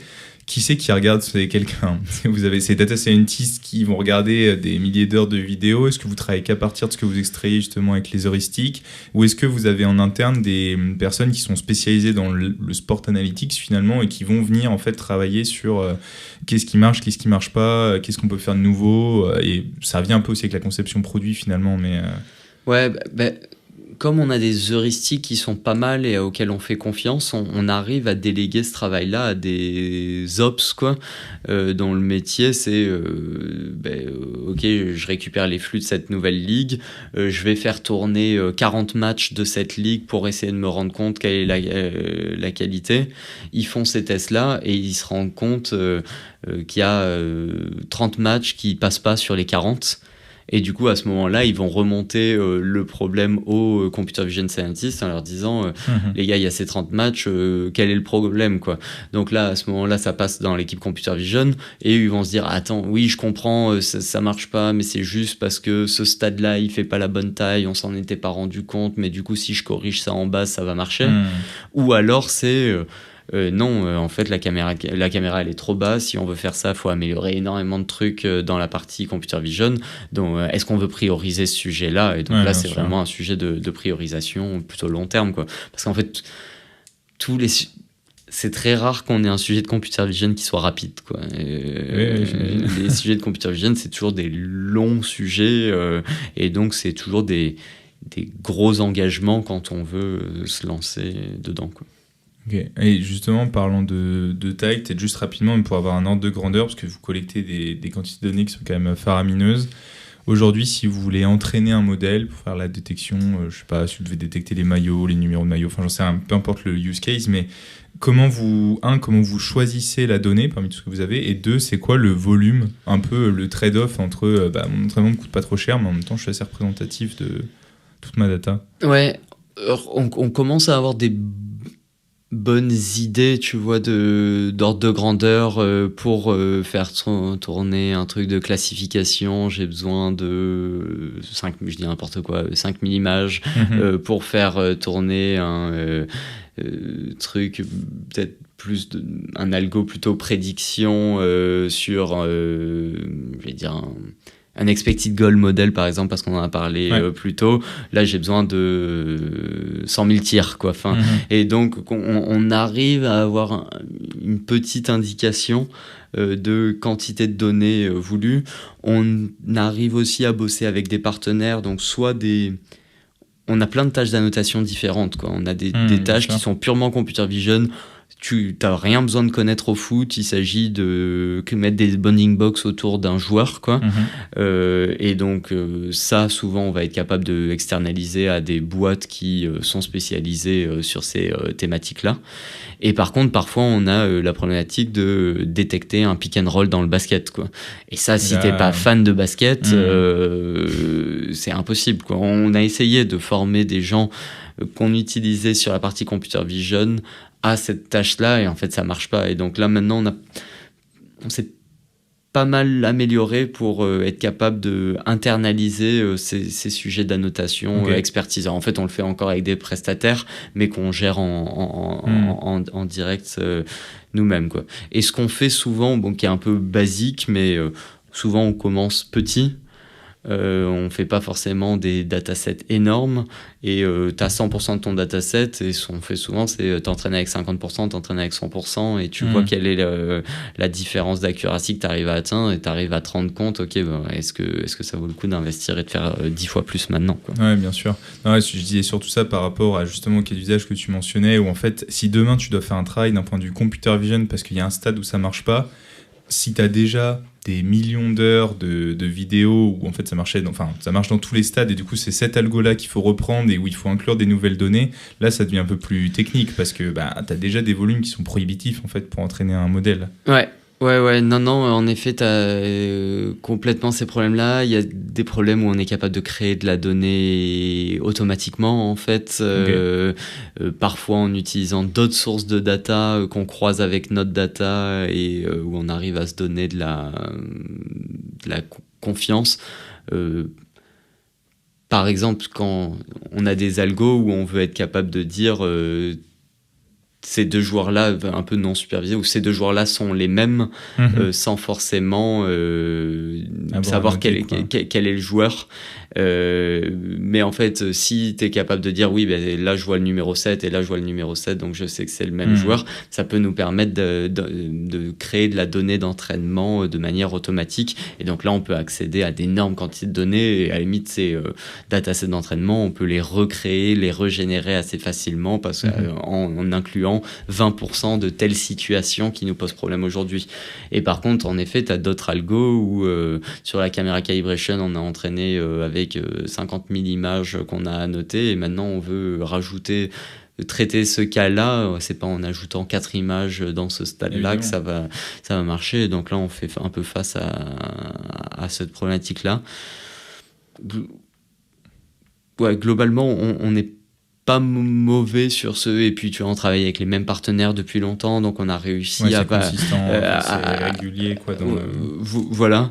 Maintenant, je dirais pas qu'on a non plus complètement streamliné ce process-là, et que tu vois que ça va. La feedback loop, elle met toujours un peu de temps à attendre tes annotations, les recevoir, peut-être en demander plus, s'assurer corriger la data, etc. Je comprends.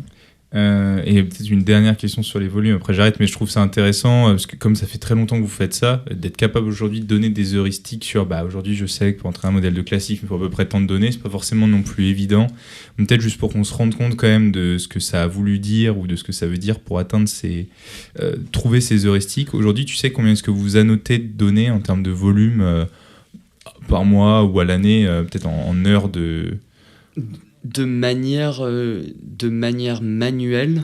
Oui, de manière manuelle. Moi, vraiment vos partenaires d'annotation. Pas tant que ça, quoi. Pas tant que ça, parce qu'en fait, on a beaucoup de process, un peu comme je te disais, automatiques, qu'on va pas forcément en plus mettre à jour super régulièrement. Donc c'est plutôt... on fait beaucoup d'annotations quand on commence un nouveau problème, quoi. Un nouveau sport. Voilà, par exemple, on commence à travailler sur la détection du squelette. Donc, au lieu de dire juste la position du joueur en 2D, être capable de faire de la pose estimation et donc avoir 20 points sur chaque joueur. Là, tu arrives sur des problématiques où, comment j'acquiers toute cette donnée d'entraînement et je commence. Voilà, alors souvent, ce qu'on fait quand même, c'est qu'on n'est pas obligé, on n'a pas une base commune où tous les algos sont entraînés à partir des mêmes matchs. Ça serait peut-être pratique dans certains cas, mais on a des datasets d'entraînement qui sont hyper disjoints, ce qui dans plein de cas pose pas de problème, et puis certaines fois te pose problème, quoi. Je comprends. Si on regarde un peu sur le futur de la computer vision, de l'AI et aussi de Skill Corner, donc aujourd'hui, on l'a pas mal dit, mais vous vous basez sur les solutions caméra, broadcast qui sont déjà existantes. De ton point de vue, est-ce qu'il y a demain, est-ce qu'il y a déjà une technologie dans les stades, ou est-ce qu'il pourrait y avoir une technologie, donc je pense par exemple à du radar, du lidar, des images infrarouges, de la depth estimation, enfin d'autres types de capteurs, mais qui restent entre guillemets visuels, qui permettraient d'apporter des analyses complémentaires avec énormément de plus-value par rapport aux caméras. Et donc deux questions en une. Est-ce qu'il y a déjà un peu des débuts de ces capteurs-là dans certains stades ou pour certains clubs, ou est-ce qu'en fait c'est pas vraiment d'actualité, et est-ce que toi tu y vois peut-être un intérêt futur ? Ouais, un petit peu. On a parlé un peu des sujets arbitrage vidéo, où là, chaque millimètre de précision peut avoir de la valeur. Et donc, oui, mettre en place différents types de capteurs, beaucoup de caméras, beaucoup de capteurs différents pour être capable de percevoir des choses différentes. Là, oui, ça a de la valeur. Nous, on se place pas beaucoup là-dessus parce que, encore une fois, notre enjeu, c'est plutôt d'être ultra scalable. Alors, si dans un futur, il y a des radars, dans tous les stades du monde, on se reposera la question, mais c'est pas tellement là où va le marché. Donc nous, c'est sûr que ça va arriver dans le sport et qu'il va y avoir des implications. Pas forcément pour Skill Corner, parce que pour nous, c'est plutôt des enjeux de scalabilité. Nous, alors pas forcément que d'un point de vue recherche ça soit un sujet hyper nouveau, mais je te parlais pose estimation, skeleton tracking, tous ces thèmes là, c'est des thèmes qui sont très à la mode dans le sport. La problématique, c'est que comme je te parlais de 1 million de points de données par match, tu rajoutes le squelette, en fait tu parles de 20 millions de points de données par match, et là tu reviens à des trucs où en fait il n'y a plus personne qui est capable d'utiliser cette data. Mais petit à petit, on y vient et il y a de plus en plus de cas d'usage qui se font. Ça peut être analyser la hauteur d'un saut d'un joueur, ça peut être analyser la biomécanique d'un shoot. Est-ce que la technique de shoot de ce joueur-là est, je pensais plus au basket, mais pourquoi pas dans le foot à la limite aussi. Est-ce que la technique de shoot est bonne? Est-ce que son shoot il est répétable? Est-ce que ça marche bien? Ou est-ce qu'il faut corriger des choses? Ça, c'est des choses qu'on est en train de voir arriver. Et souvent, ça arrive plutôt par les systèmes qui sont installés dans les stades avec plein de caméras, et que nous, après, on vient démocratiser et le rendre at scale, quoi. Et donc, on montre qu'on est capable de collecter de la donnée de skeleton de bonne qualité à partir du broadcast, et après, on l'applique at scale. Ouais, ok. Donc, votre rôle, c'est pas de venir évangéliser pour une techno plus qu'une autre, c'est vraiment... Enfin, vous êtes quand même toujours sur... prendre là où il y a le plus de données possible pour que si je mets un algo dessus, il puisse faire énormément de détection de manière répétable et pas juste sur des use cases forcément innovants. C'est pas vous qui allez apporter forcément l'innovation de ce côté-là, quoi. En tout cas, sur la partie vision, c'est plutôt dans ce sens-là, parce que en fait, notre problématique d'utiliser un seul flux vidéo, tu vois, par exemple, pour traquer la balle en 3D à partir d'un seul flux vidéo, en fait, ça c'est un gros challenge. Et donc, en général, c'est plutôt fait d'abord avec des systèmes avec plusieurs caméras. Et après, nous, on est capable de le faire avec un système avec une caméra. Donc, purement sur la partie vision, on évangélise le fait de se dire... Enfin, tu vois, nous, quand on a commencé en 2015, il y avait déjà des systèmes avec des caméras dans les stades, mais tout le monde nous disait... non mais à partir du broadcast c'est impossible ce que vous voulez faire. Oui. Et en fait on a rendu ça possible quoi, mais pas un nouveau type de data, plutôt la capacité de le faire at scale, quoi. Ouais, puis si on tire le trait assez loin, mais vous avez peut-être déjà vu l'évolution, mais à peut-être amener aussi au-delà du confort du broadcast, mais à l'investissement dans des technos plus récentes avec une meilleure définition d'image et peut-être potentiellement demain des capteurs supplémentaires dans la prévision que ces données elles soient analysées et utilisées par les clubs, parce qu'il y a quand même beaucoup d'argent finalement qui est mis dans ces problématiques-là. Ouais. Non, complètement. Et puis en fait, alors, une des frontières dont on n'a pas beaucoup parlé, mais moi je crois beaucoup, c'est le monde amateur. Quand il y a 10 ans, t'allais jouer au foot, en général c'était pas filmé, et là de plus en plus t'as des solutions avec des caméras qui s'adaptent pour le monde amateur pour filmer tous les matchs, alors pas tous les matchs mais une grande partie de matchs amateurs, et l'étape d'après c'est d'aller mettre de la data en plus sur tous ces vidéos amateurs. Oui, parce que même pour des coachs sportifs de petites équipes, finalement, d'avoir de la data sur laquelle s'appuyer, même d'un point de vue pédagogique, que ce soit pour des plus jeunes, même pour des équipes un peu plus seniors, ça a énormément de valeur, en fait. Ça, et puis même le côté ludique, quoi. Le côté ludique, tu vois, j'installe une caméra pour filmer mon match avec les copains. En soi, aller regarder les 1h30 de match, ça n'a pas énormément de valeur, quoi. Par contre, soit être capable de fournir des highlights, soit être capable de fournir combien j'ai fait de tirs, quel est mon pourcentage de passes réussies, c'est toujours sympa, ouais. Ça, c'est vraiment sympa, quoi.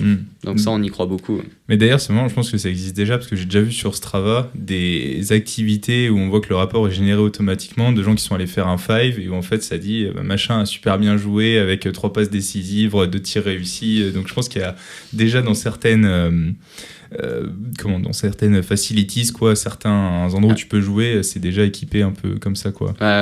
J'ai trouvé ça assez marrant.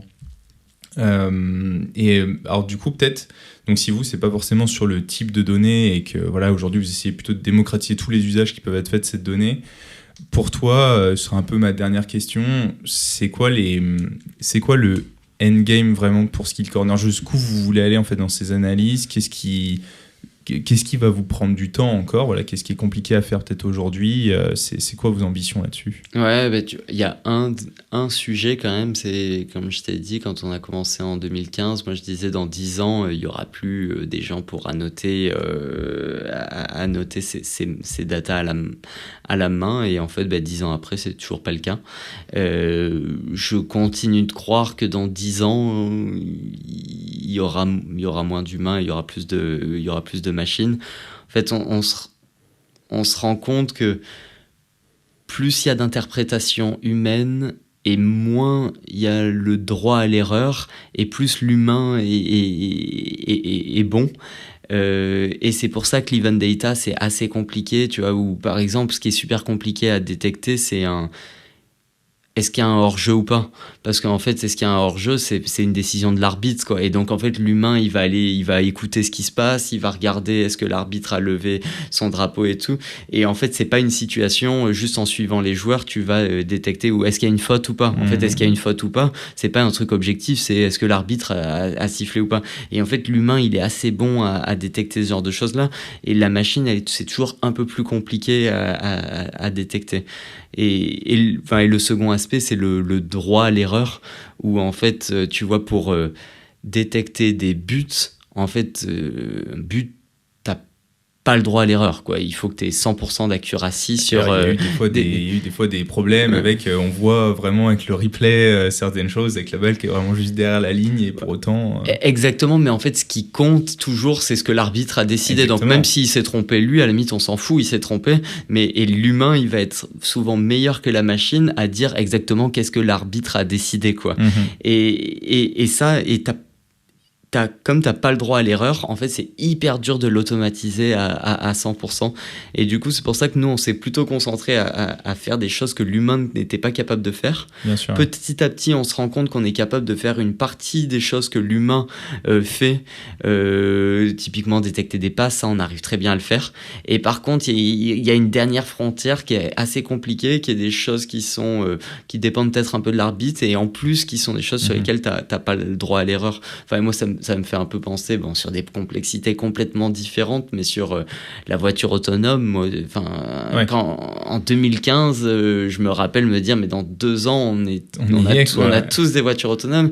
Et en fait, ça n'a pas été résolu parce que je pense que la computer vision et le machine learning en général, c'est pas fait pour faire des systèmes qui ont 100% d'accuracy, quoi, et qui ne se trompent jamais, quoi. Et en fait, c'est vraiment la frontière. Mais je pense qu'il va y avoir énormément de progrès et pour Skill Corner et pour le marché du sport en général sur cette partie automatisation de toute la collecte de data, quoi. Ouais, t'as raison. Ouais, je pense que c'est pour ça aussi que l'IA, c'est aussi un sujet social, c'est pas que un sujet technique. Et je pense que dans la Sport Analytics, on vous en voudra pas trop d'avoir recommandé un joueur plutôt qu'un autre ou d'avoir surestimé sa vitesse de course. Ça dépend des clubs. Mais par contre, pour la voiture autonome, même si statistiquement il y aura moins d'accidents, alors après aujourd'hui on est quand même dans les cas de déploiement de la voiture autonome sont très restreints, mais on est tellement, l'humain fait des erreurs en masse, c'est quand même une des causes de mortalité principales, et pour autant on va demander à la machine de faire non pas mieux que l'humain, mais d'avoir justement 100% d'accuracy, sinon ce sera pas tolérable. Et je trouve que là on rentre dans le côté vraiment psychologique et social de si c'est une machine, elle peut pas se tromper, et tant qu'elle se trompera, on pourra pas faire confiance à la techno. Et là, ça rentre un peu plus dans le débat public que toi, en tant qu'acteur qui fait de la computer vision, de vraiment venir évangéliser tout seul. C'est compliqué. Ouais. Alors, là-dessus, je suis 100% d'accord avec toi. On n'est pas confronté à ça, et on n'est pas confronté à ça, nous, dans les Sports Analytics. En partie parce que les enjeux sont pas les mêmes, mais aussi parce qu'on est hyper transparent, quoi.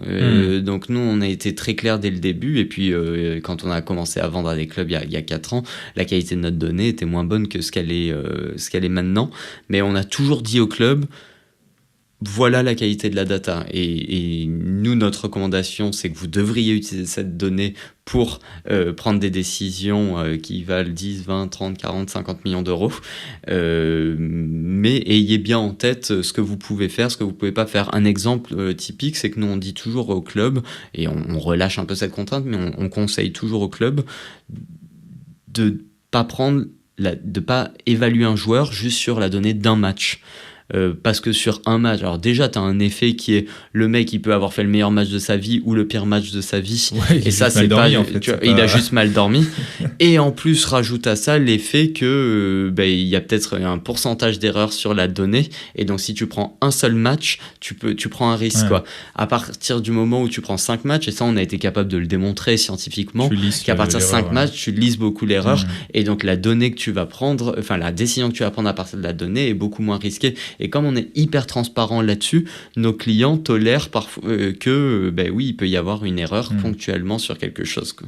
Oui, parce que peut-être que pour les clubs qui ont des data scientists en interne, ça va être évident qu'en fait une population de un match, c'est pas suffisant pour analyser quelque chose d'un point de vue statistique. Mais par contre, pour ceux à qui toi t'arrives avec une solution analytique et qui se disent c'est génial et qui n'ont pas cette compétence reculant interne vraiment mathématique, c'est pas forcément évident en fait que on peut pas prendre des décisions basées là-dessus. Ça demande de l'intuition, quoi. Non, exactement. Et donc ça, c'est un gros travail des commerciaux, des gens qui vont vendre le produit aux clients, d'être transparents et d'expliquer pourquoi il y a certaines choses qu'il faut pas faire. Et puis il y a un sujet UX aussi, quoi, de faire en sorte que naturellement t'ailles pas, tu sortes pas la donnée d'un match et t'as l'impression que c'est le meilleur ailier du monde, alors qu'en fait il a joué 22 minutes à fond, et toi après t'as normalisé sur 90 minutes et il a battu tout le monde, quoi. Donc en fait ça, il y a un peu normalement l'outil par défaut il te sort pas ça. Maintenant, on permet quand même au client d'aller changer les setups pour pouvoir sortir ce genre de situation s'il a vraiment envie de le faire, quoi.